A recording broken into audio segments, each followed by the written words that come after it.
सिकंदर यूनान के एक महान दार्शनिक से काफ़ी प्रभावित थे।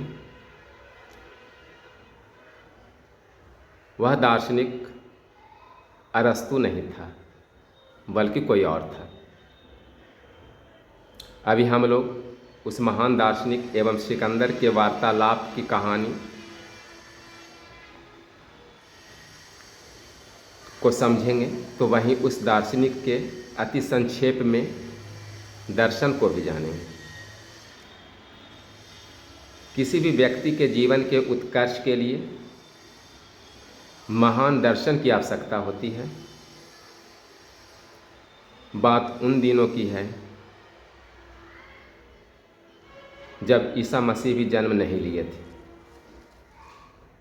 ईसा मसीह के जन्म लेने से लगभग 412 वर्ष पहले एक महान दार्शनिक का जन्म यूनान के सिनोप नगर में हुआ था। उस दार्शनिक के पिता एक बैंकर थे। वह दार्शनिक कोई और नहीं अपितु डायोजनीज था, जिसने सिनिकिज्म अर्थात निंदकवाद नामक दार्शनिक संप्रदाय की स्थापना की थी।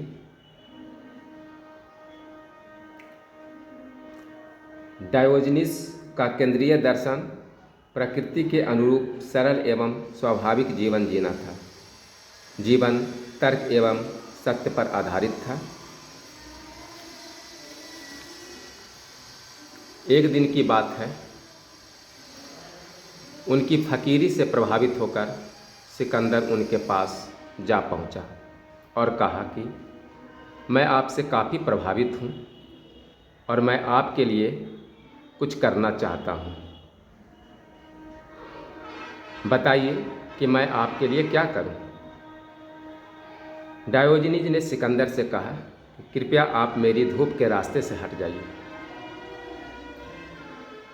आप मुझसे वह नहीं छीनिए जो आप मुझे दे नहीं सकते हैं।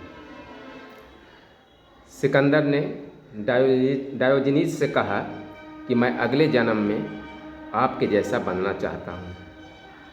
तो डायोजनीज ने कहा कि अभी ही बन जाओ, मेरे बगल में लेट जाओ और धूप से प्राप्त आनंद की अनुभूति लो।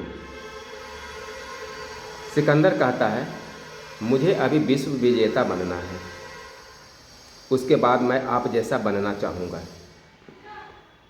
इस पर डायोजनीज ने उत्तर दिया कि विश्व विजेता की चाह रखने वाला कभी भी स्वयं को नहीं जीत पाता है। सिकंदर को मरते दम तक ईश्वर से यह प्रार्थना रही कि वे उसे अगले जन्म में सिकंदर महान न बनाकर उसे डायोजनीज के रूप में जन्म दे।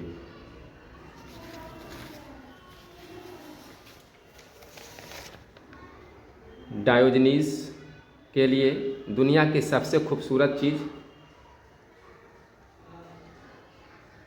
स्वतंत्रता पूर्वक बोलने की आज़ादी थी।